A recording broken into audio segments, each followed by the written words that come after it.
Assalamualaikum. Apa kabar anak-anak semua? Ibu harapkan dalam keadaan sehat selalu dan tetap bersemangat ya. Baiklah anak-anak, hari ini kita akan melanjutkan pembelajaran kita. Di pekan kedua ini kita akan mempelajari tema 1, selamatkan makhluk hidup, masuk ke subtema 2, hewan sahabatku. Yang akan kita pelajari adalah kita akan mempelajari cara perkembangbiakan generatif pada hewan. Kemudian kita akan memahami cara perkembangbiakan vegetatif pada hewan. Coba kalian perhatikan gambar burung ini. Nah, kalau pada pembelajaran sebelumnya kita sudah mempelajari tentang tumbuhan-tumbuhan yang hidup di negara-negara ASEAN.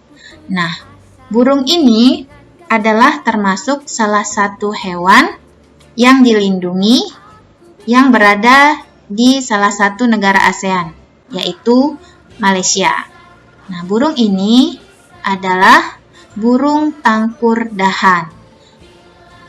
Burung ini menjadi burung yang dilindungi oleh negara karena jumlahnya yang sekarang sudah sedikit sekali di alam liar. Nah, anak-anak, sekarang apakah kalian memiliki hewan peliharaan di rumah? Ya, perhatikan gambar ini.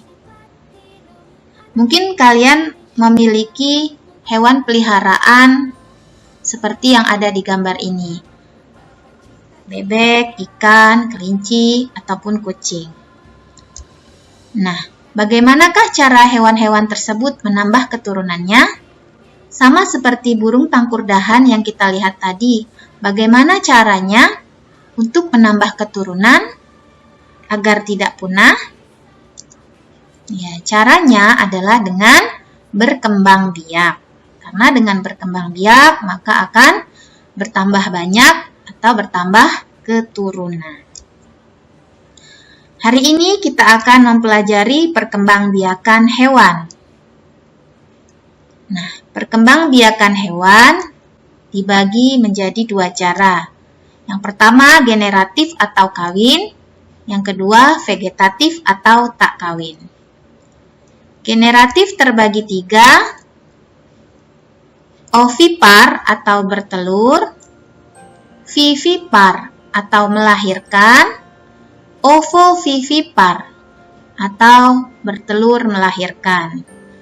Nah, untuk vegetatif yang kita pelajari di sini ada tiga, fragmentasi, tunas, dan membelah diri. Sama seperti perkembangbiakan generatif pada tumbuhan, perkembangbiakan generatif pada hewan juga terjadi karena adanya perkawinan. Untuk hewan, sel telur atau ovum dari hewan betina bertemu dengan sel sperma pada hewan jantan. Melalui peristiwa pembuahan akan terbentuklah embrio atau calon bayi. Ini tadi pembagiannya, perkembangbiakan generatif hewan, ovipar atau bertelur, vivipar atau melahirkan, ovovivipar atau bertelur melahirkan. Yang pertama, ovipar atau bertelur.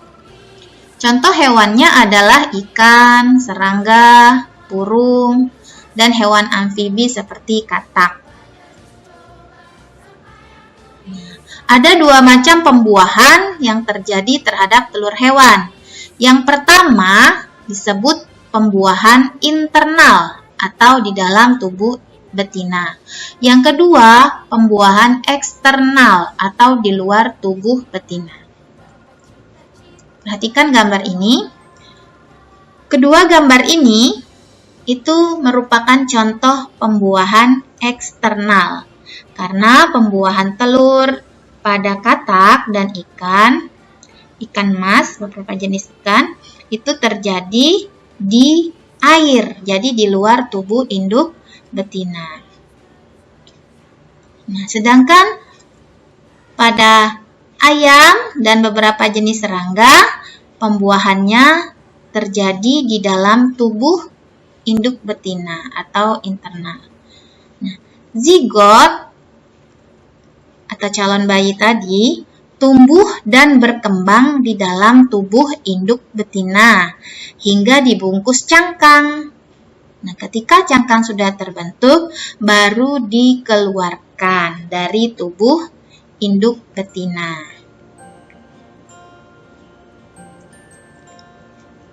Berikutnya yang kedua, vivipar atau melahirkan. Contoh hewannya adalah kucing, sapi, gajah, lumba-lumba, paus.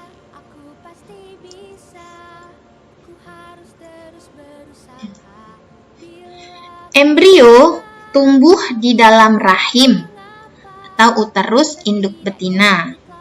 Nah, di dalam rahim ini, embrio akan mendapatkan makanan hingga dia siap dilahirkan.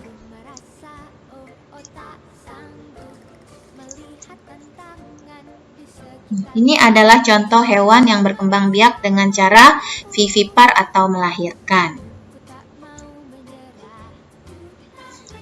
Hewan vivipar memiliki ciri-ciri. Yang pertama, memiliki daun telinga. Coba kalian perhatikan gambar hewan-hewan itu.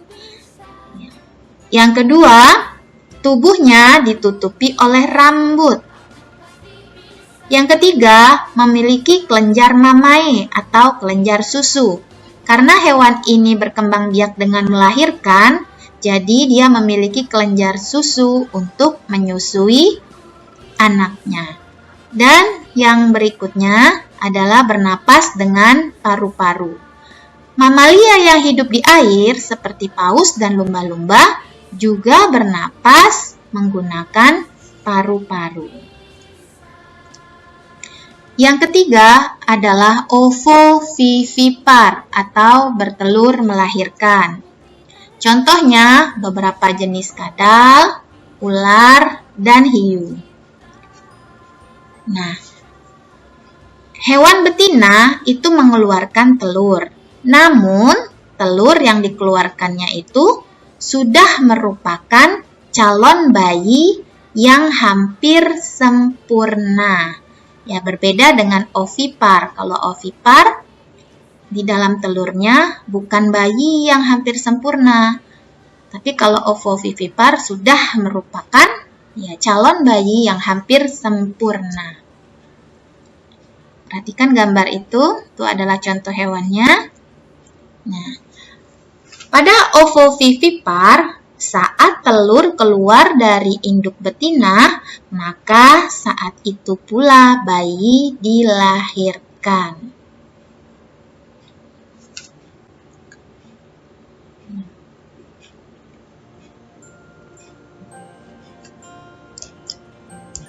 Berikutnya, masuk ke perkembangbiakan vegetatif atau tak kawin. Yang pertama, itu adalah fragmentasi atau pemotongan bagian tubuh. Jadi tidak ada perkawinan, tetapi dari satu hewan, fragmentasi dia memotong bagian tubuhnya, nanti akan tumbuh menjadi hewan yang baru. Nah, contohnya cacing pipih atau planaria. Nah, coba kalian amati gambar itu. Ketika dia memotong bagian tubuhnya, maka bagian tubuh yang terpotong itu akan tumbuh lagi menjadi hewan-hewan yang baru. Yang kedua adalah tunas, contohnya hidra dan anemon laut. Nah, ini gambar hidra. Ketika tunasnya terpotong, dia akan tumbuh berkembang menjadi hidra yang baru. Kemudian yang ketiga, membelah diri. Contohnya amoeba dan paramecium. Sel amoeba ini inti selnya juga akan membelah, nanti akan menghasilkan 2 amuba yang baru. Nah, anak-anak, untuk perkembangbiakan vegetatif, ini sebagian besar adalah hewan-hewan yang ukurannya mikro, jadi bisa diamati dengan bantuan mikroskop. Ya, alhamdulillah hari ini kita sudah dapat ilmu yang baru tentang perkembangbiakan generatif dan vegetatif pada hewan. Jangan lupa dikerjakan tugas belajarnya ya. Semangat selalu, kamu pasti bisa.